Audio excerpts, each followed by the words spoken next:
c'est HR, votre chroniqueur. Alors aujourd'hui, je vais clôturer avec vous avec la saga des Universal Soldier.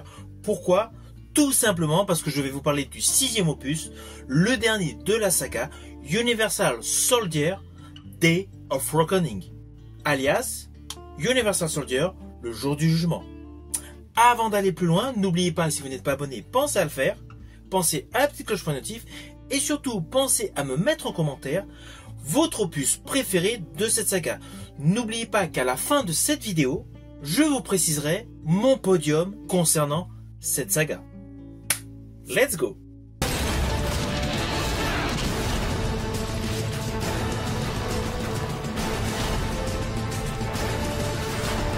Salut, soldat.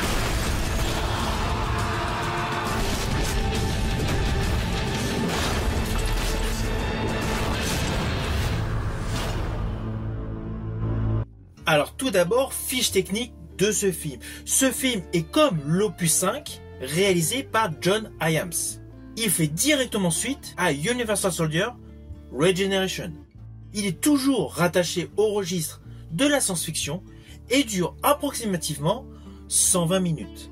On y retrouve naturellement Jean-Claude Van Damme et Dolph Lundgren, mais la véritable star qui porte ce film n'est autre que Scott Adkins, avec une histoire extrêmement dark, qui est la suivante.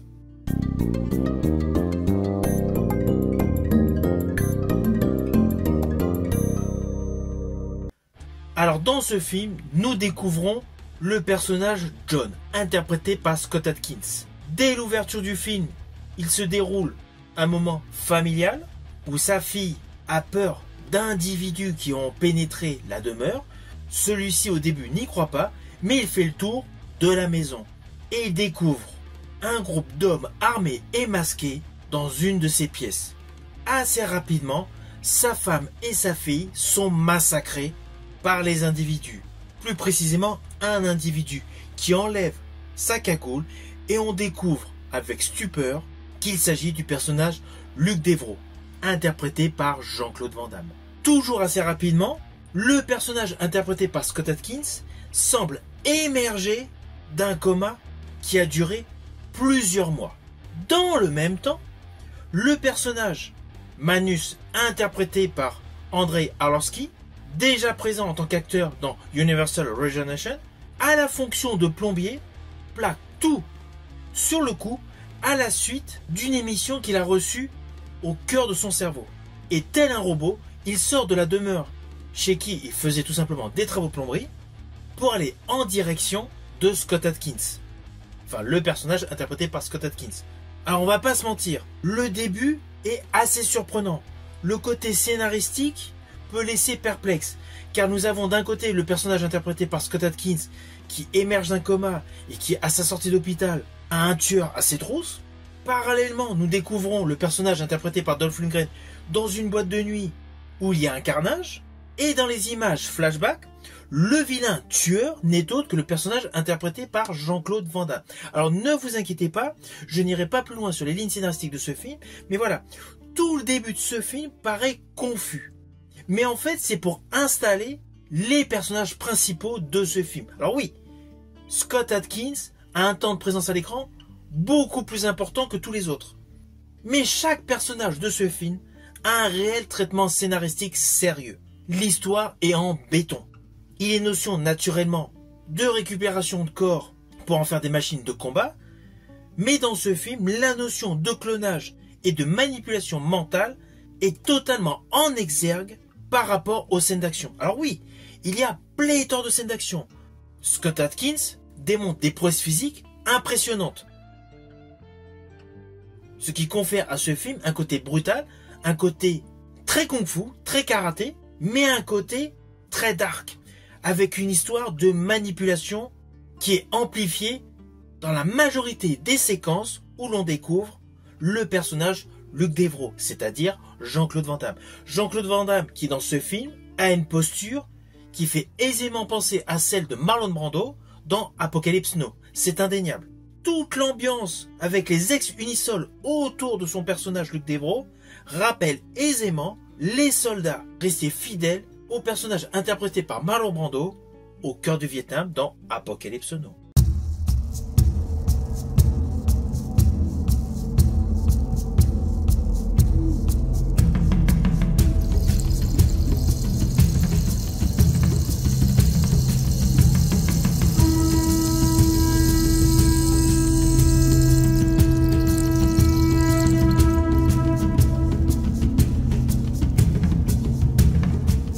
L'avantage avec cet opus, c'est que là, nous avons de l'innovation. Tout le film est conçu de manière totalement antagoniste au précédent opus. On ressent aisément l'influence de Stanley Kubrick et de David Lynch. Toute la photographie, l'ambiance, la colorimétrie et le score associé aux différents plans séquences révèlent un ton psychologique à la limite de l'expérimentation. Et le fait de mélanger les souvenirs, les cauchemars, les flashbacks et les flashbacks inventés, cela crée une réelle rupture dans la narration du film. Ce qui amplifie le côté suspense. Le film dure pratiquement 2 heures, mais justement, entre les scènes d'action, le côté suspense et ce côté totalement expérimental, fonctionne à merveille.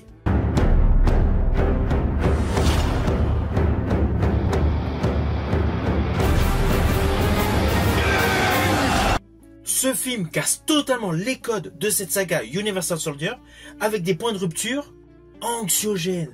L'ambiance de ce film est lourde, limite paranoïaque.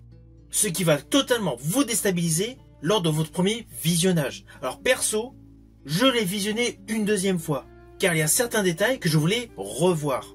Et ce film fait partie de ceux qu'on apprécie davantage en le visionnant une deuxième fois.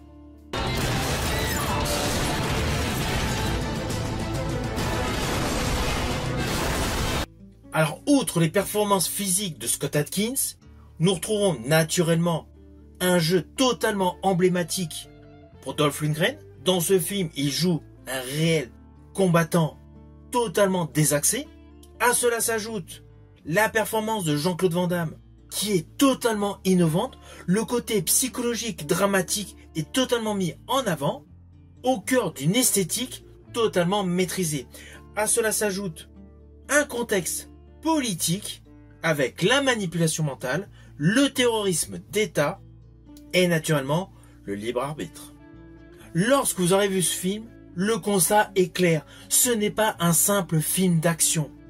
C'est un film SF dystopique, avec surtout un travail scénaristique de haute qualité. Alors justement, je vous avais dit qu'à la fin de cette vidéo, je vous préciserai mon podium d'opus préféré de cette saga. Eh bien, le voici. Naturellement, en première position, je place Universal Soldier, réalisé par Roland Emmerich. À la deuxième position, justement, je place cet opus, Universal Soldier, alias l'opus 6, mais qui a pour titre Death Reckoning. Et en troisième position, je place naturellement Universal Soldier, Regeneration.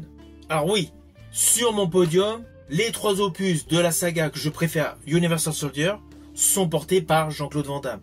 Vous avez remarqué que je n'ai pas du tout compté Universal Soldier, The Return, qui selon moi est le moins bon de toute la saga. Même l'opus 2 et 3 avec Matt Battaglia sont meilleurs que l'opus Universal Soldier, The Return.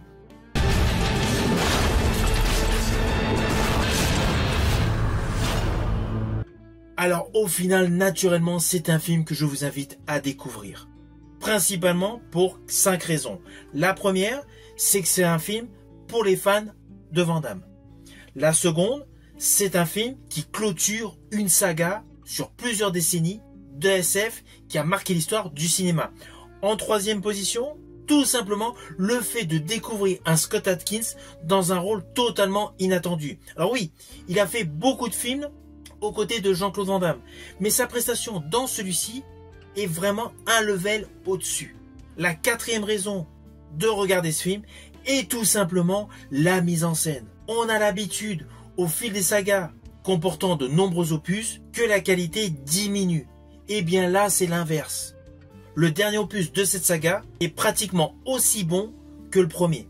Et la cinquième raison pour visionner cet opus, c'est qu'il permet, selon moi, de remarquer une des meilleures prestations porté par Jean-Claude Van Damme.